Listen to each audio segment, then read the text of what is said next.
मुस्तफ़ा करीम बैठे थे तो सैयदा आयशा सिद्दीक़ा रज़ी अल्लाह ताला ने अर्ज की, या रसूल अल्लाह सल्लल्लाहु अलैहि वसल्लम, वो देखें सैयदा फातिमा आ गई है। हजरत फातिमा ज़हरा आई तो हुजूर ने फरमाया, कैसे आई हो?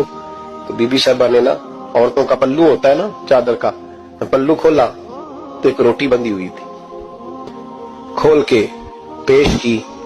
बेटे ये क्या है?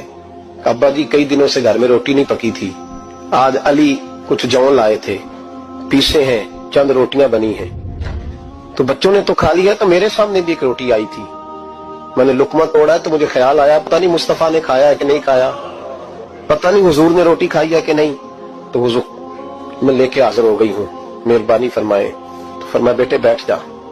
हजरत फातिमा भी बैठ गई। हमारा फातिमा कितने दिनों से नहीं खाया? अर्ज की हुजूर 3 दिन से। फरमाया बेटे मैंने 5 दिन से नहीं खाया। आ जा। दोनों नबी पाक अलैहिस्सलाम ने ना एक जगह वुजू किया तो हुजूर के जिस्म नूर से जो वुजू के कतरे लगे ना, जिन्हा ने दिल बर जानी डिठा ओ अखियां ही तक लिया। वो जो हुजूर के जिस्म नूर से कतरे मुबारक लगे ना, सहाबा ने वो अपने हाथों पे लिए और चेहरों पे मलना शुरू किया और वजूद पर मलना शुरू किया।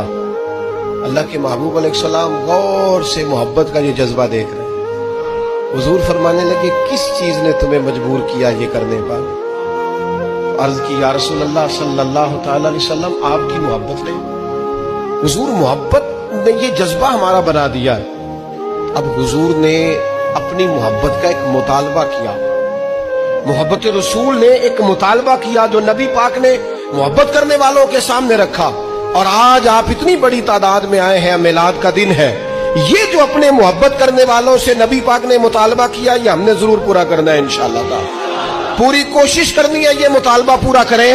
नबी पाक अलैहिस्सलाम ने उनको जब अपने वुजू का पानी बतौर तबर्रुक जिस्म मुबारक से मस हुआ पानी अपने जिस्मों पर मलते देखा तो हुजूर ने फरमाया, अगर कोई चाहता है कि वो अल्लाह रसूल से मोहब्बत करे या ये चाहता है कि रब रसूल उससे मोहब्बत करें, तो फिर वो जब बात करे तो सच बोले। ये उन सहाबा को देखकर हुजूर ने बयान किया, गोया मोहब्बत रसूल वाला झूठ नहीं बोलता। हुजूर फरमाने लगे, जो चाहता है अल्लाह रसूल से मोहब्बत करे और अल्लाह रसूल उससे मोहब्बत करे, वो जब बात करे तो सच बोले और जब उसके पास अमानत रखी जाए तो खयानत ना करे। और हुजूर फरमाने लगे, जो उसके साथ वाले हैं और जो उसके पड़ोसी हैं उनसे अच्छा सलूक करे तो फिर वो अल्लाह रसूल से मोहब्बत करता है और अल्लाह रसूल उससे मोहब्बत करते। लेकिन अगर वो जुबान जिससे हम नाच पढ़ते हैं, हुजूर का जिक्र पाक करते हैं, नबी पाक के तज़किरे कर, अगर उससे झूठ बोलेंगे, बददियानती करेंगे, खयानत करेंगे, वो खयानत जाती हो, मिल्ली हो, कौमी हो, दीनी हो, कोई भी।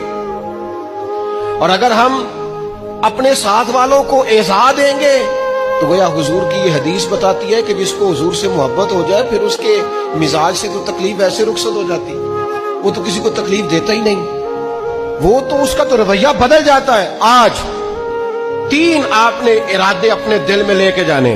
नबी पाक अलैहिस्सलाम ने फरमाया, जो चाहता है अल्लाह रसूल से मोहब्बत करे, अल्लाह रसूल उससे मोहब्बत करे, वो जब बात करे तो, जब अमानत रखी जाए तो खयानत ना करे और अपने साथ वालों को कोई तकलीफ। आज इरादा कर न ले जुबान से झूठ, क्योंकि सच्चे नबी के मानने वाले, बददियानती नहीं करनी क्योंकि अमानतदार नबी के गुलाम है, किसी को तकलीफ नहीं देनी, इसलिए